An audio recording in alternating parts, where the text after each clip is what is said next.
this is the outline of chapter 22. So first we will introduce what is electric field, and then we can quickly find how to find the electric field from a charged particle. So it is almost the same as the Coulomb's law, but we try to define other variables only. So we can quickly get the second point. And then for the third point, we talk about the electric field due to a dipole. Yeah, it is not so difficult either, but starting from here, it will become more difficult. We try to do some calculus, to try to do some integration to find the electric field generated by a line of charge, generated by a charge disk. So these two might be more difficult for you. And then we'll talk about the point charge in electric field. We try to put a charge in the electric field, what will it be? But suppose you should know it. And then we'll talk about the dipole in the electric field. Try to put a dipole, what will the interaction between the dipole and the electric field. Okay, so let's begin. So here it says, how does particle 1 know the presence of particle 2? Because in the previous chapter, we already know that if we put Q1 here and Q2 here, then there will be a force called the Coulomb's force or the electrostatic force. If they are all positive, they should attract each other. But actually, this Q1 and Q2 should be large. Actually, Q1 and Q2 doesn't really touch each other, but there will be a force acting on them. So why? Because suppose Q1 is here, it has not an eye, so it cannot see. Or Q2 is there, so it is a positive charge, and I am a positive charge. So we should, they should repel each other. They should repel each other. So as much as Q1 should know the presence of Q2, then they know, we should push each other away. But how can Q1 know the presence of Q2? Q1 doesn't have an eye or has eyes. So that is since the particles do not touch. Usually, when we have force acting on each other, just like if we have two persons, two people here, or if A, this is A, this is B. If A try to push B, then actually A1 actually touch B, so that A can push B, and then B can feel A is pushing him, and then so that is a force acting on B to the right side. But it's based on touching.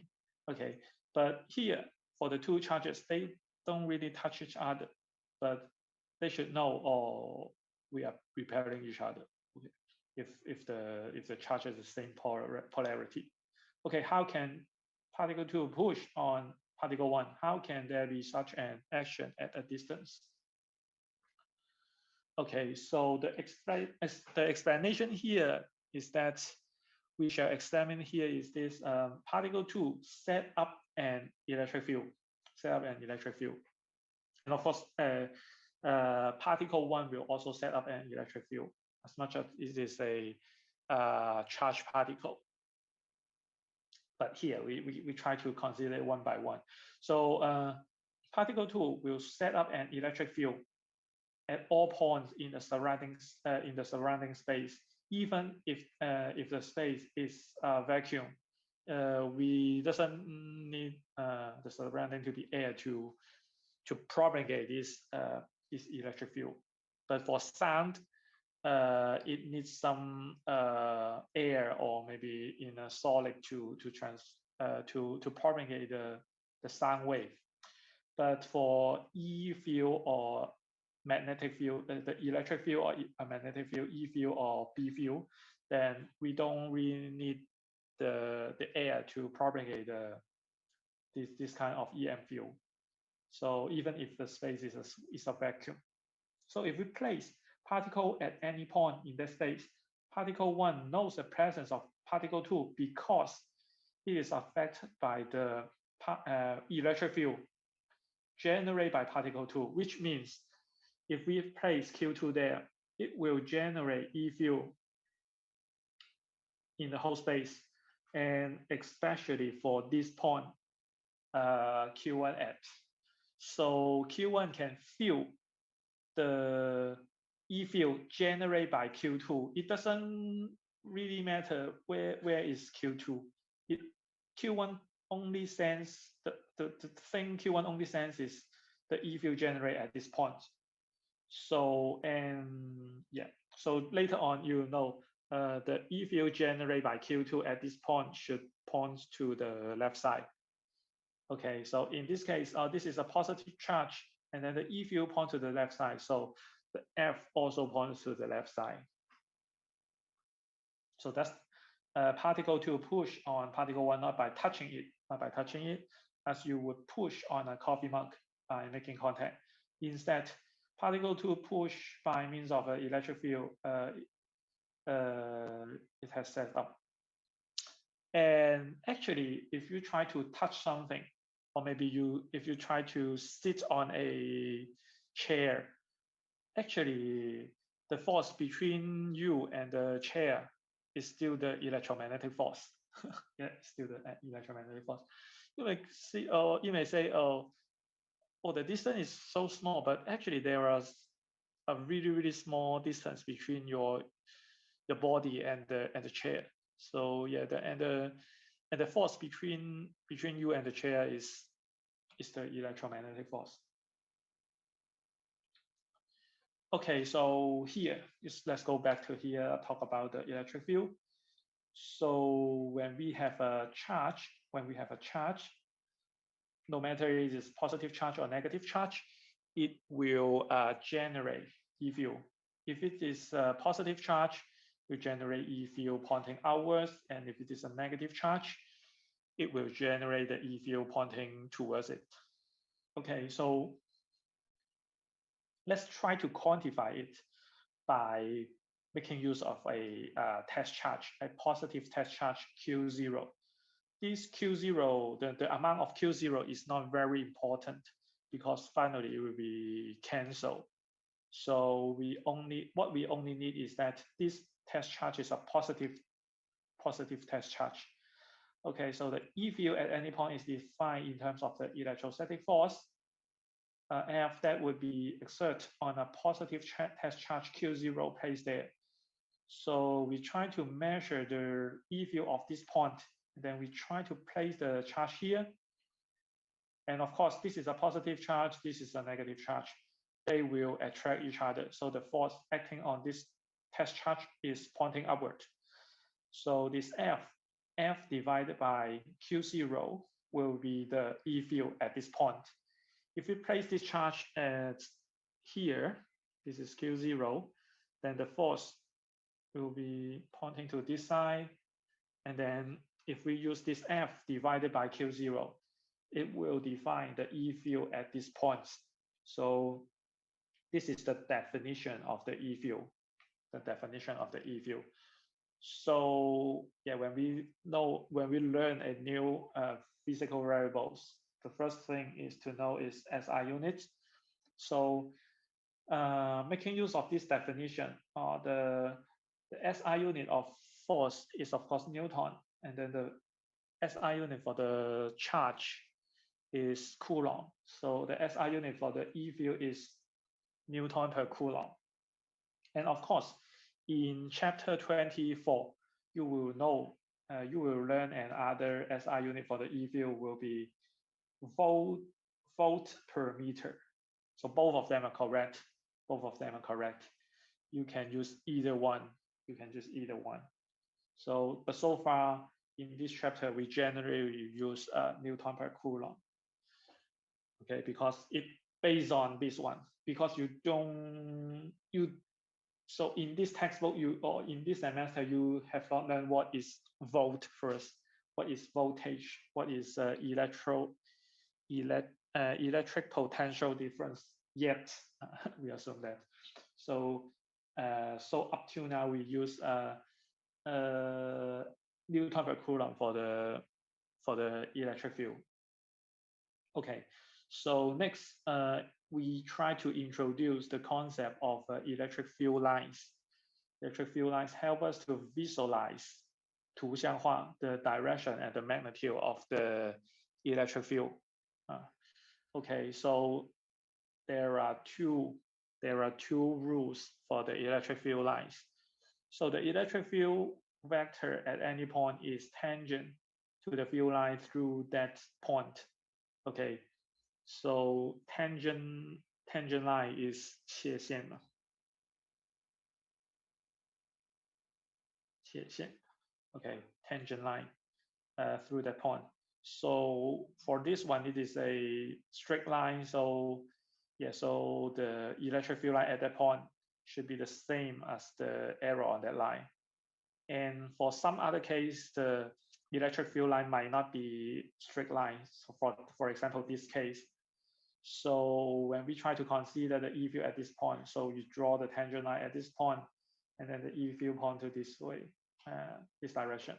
And for example, for this point, you try to draw a tangent line to this line.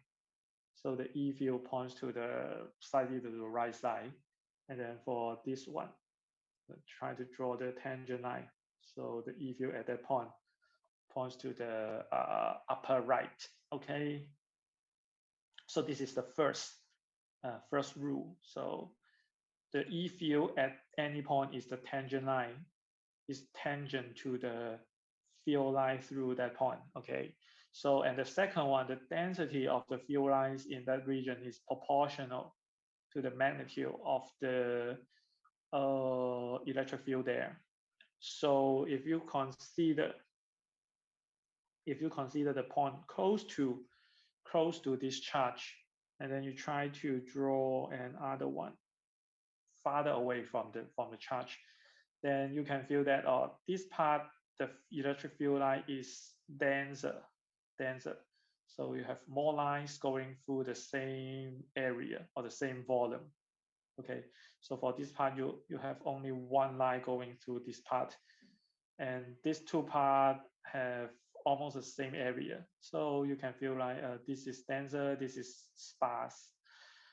Okay, so you can imagine the electric field here is stronger. The magnitude of the electric field here is stronger than the one here.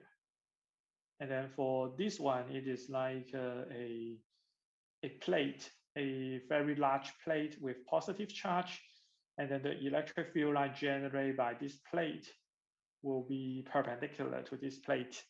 And of course, in this chapter and also the next, and also chapter 25 about the capacitor, we will learn more about this structure. Okay, so the force on a positive net charge near a very large non-conducting sheet with uniform positive charge on one side. Okay.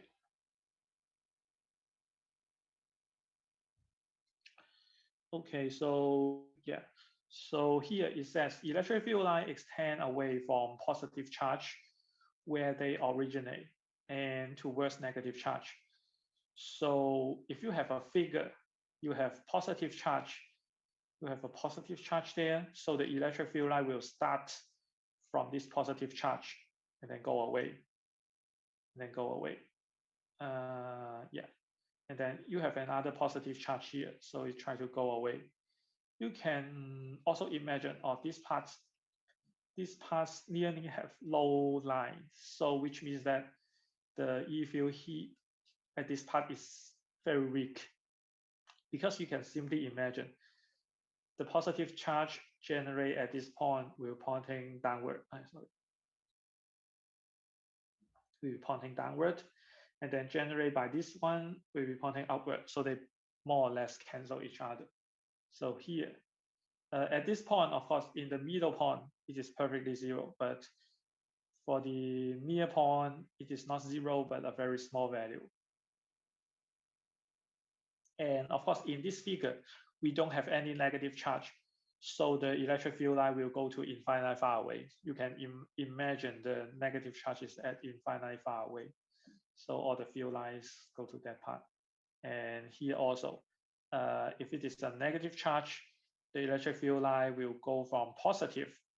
We don't have positive here. So the positive charge is at infinitely far away and then points to the negative charge. So all the electric field line points to this negative charge. Here also, we have a positive charge. So all the electric field lines start from this positive plate and then pointing outwards. Okay, so this is this point. A closer spacing means a larger field magnitude. Okay, nothing special. Okay, so here it talks about electric field due to a charged particles. So yeah, so this is the equation. And of course, in the previous chapter, you know, F is K or 1/4πε0 times Q0 times Q, and then over R squared, and then times R hat. Okay, so here E is F over Q0. So if you try to plug this one into here, Q0 and Q0 cancel each other. So we have K times Q over R squared times R hat. So this is nothing special. So I just mentioned. So this is almost the same as the Coulomb's law. Or actually, you can also call it the other form of the Coulomb's law, but you express it as a electric field. Okay, so to try to refresh your memory about the spherical coordinate.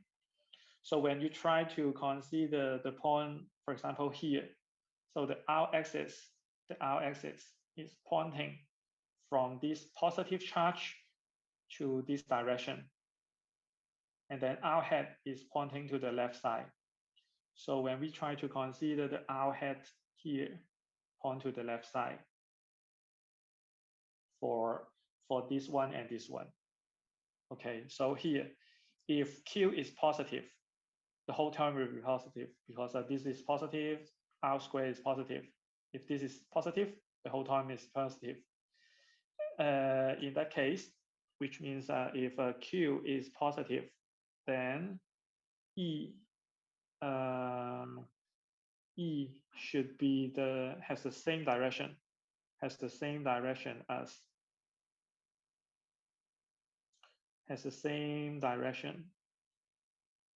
as our hat, So this is E also points to the same direction. If Q is negative, then E has the opposite direction. So if Q is negative, then E has the opposite direction as R. So if this is negative, then all the electric field line will pointing to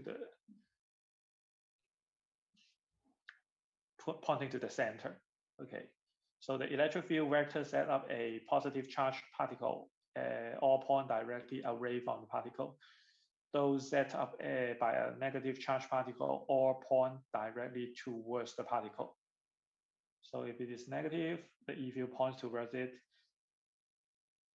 If Q is positive, the E field pointing away. So if more than one charged particle sets up an electric field at a point, the net electric field is the vector sum of the individual electric field. Electric field obey the superposition principle, just like what we have done in chapter 21. If we have multiple charges, then when we try to consider the force acting on one of the charges, then we try to calculate the electrostatic force one by one, and then we try to add them together in the vector sense. So as this case, because E field is also a vector field. It's also a vector field. So when we try to calculate the E field, it should be a vector with a magnitude and also direction. Okay, so yeah. So actually, this is just a JavaScript. I remember it's a JavaScript, but I think we can, yeah, the browser cannot support it anymore, so I cannot show it here. Okay, so here we try to have a sample problem about the E field. So yeah, so it says figure A shows 3 particles with charges Q1, Q2, and Q3, or Q1, Q3, Q2. Okay, so here we have Q1, Q2, Q3. Okay, each with distance d from the origin. So d. And then, yeah, so what net electric field is produced at the origin? Okay, so let's try to calculate one by one, because we only need to calculate the E field at a single point. Of course, if we have 3 particles, they will generate E field in the whole space, but even calculating the electric field at a single point, it takes some time. So if you need to calculate the whole E field in the whole space, it will take lots of time. So usually, if we really need to do so, then we will use a computer program to do that. Maybe computer software, simulation software to do that. Or maybe you can just write simple program to really calculate it. But yeah, but here we only need to calculate the E field at one point. Okay, so first, we try to calculate E1 generated by Q1. So E1 is K times Q1 over D squared. Okay, nothing special. And the distance will be like, we consider this is R1, because the R axis should consider from Q1 and then to this direction, R1 axis. So this one should be R1 hat.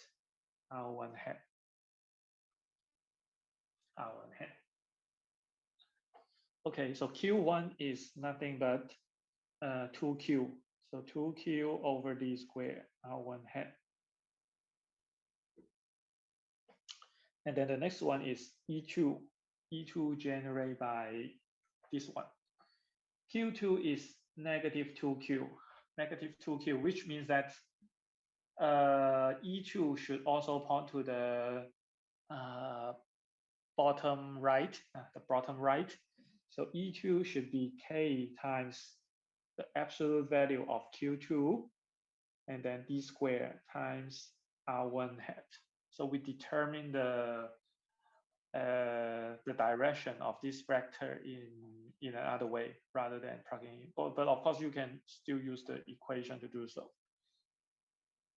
Yeah, so it is nothing but K times Q2 is negative 2Q. Take the absolute value is also 2Q over D squared times R1 hat. So E1 and E2 points to the same direction. And then for E3 it should be Q3 is here. Q3 is negative 4Q. So this is negative 4Q, which means that it should generate the E3 point to the upper right. So we define R2 hat points to the top upper right or top right. Okay, so here it is K times absolute value of Q3 over D squared, and then R2 hat, or maybe you can call it R3 or R2, and R2 hat is fine. So K times negative 4Q takes the absolute value is 4Q, and then over D squared times R2 hat. Okay, so now we need to add them together, E1 plus E2 plus E3. But before doing that, we can quickly observe that these two vectors point to the same direction, which means that E1 plus E2 will be nothing but K times 4Q over D squared, and then times R1 hat. Okay, so here, these two adds up together. And then here, the magnitude of this one and this one are actually the same. Okay, so which means that this one has the same magnitude of this one. And then this is 30 degree, this is 30 degree. So you can simply imagine that the y-axis component will perfectly cancel each other. And then the x-axis component will add up. So E1 plus E2 plus E3 will be 2 times K times 4Q over D squared times cosine of,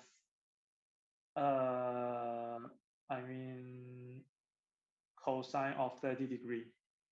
Cosine of 30 degree.